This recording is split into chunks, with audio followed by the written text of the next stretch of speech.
खुलुमबाय। आंनि मुङा नायस्रां ब्रह्म। दायो आं उदालगुरि जिल्लानि खरकेश्वर बाग्लारिनि दैथायहरनाय दोंसे खन्थाइ बेखौ आवरायनो सिगांदों। खन्थाइनि मुङानो जाबाय खोथिया थिलि। बेनो आंनि दाबसेल' खोथिया थिलि।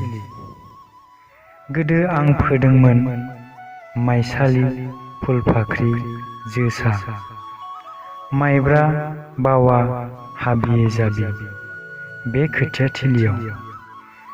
जाबोबाय सानथ्र'हायि बोसोर नांगोल जांख्रा। सानथाखालि बोसोरफोराव सिबिं सबायनि आबादथिलि बे दाबसेल' दब्लायावनो फोबोबाय आं। बोसोरसेखालि सांग्रिमानि खोथिया, उननि बोसोराव हाथरखिनि, बेनि उनाव अलंबारनि। देग्लाय आं नागिरदों अखाफोरनि माइज्लि फोथारगोन आमथिसुवानि उनावनो। अदेबानि सोरबा लुबैथारोब्ला आदि एबा हावलार मोनलांगोन।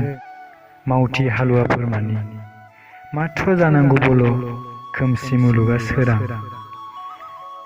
खोमसिनि असिला लाग्रा सिखाव दाखेर गुन्दा लुच्चा बै जाथिया मोना जेराव गाज्रि हाबा मावनायनि खाबु थाया बेयाव। बेनो आंनि गोदान मोनसे थांखि। बे थिलिखौ हालेवनोनो सोरां बारां सिखारनाय जादों।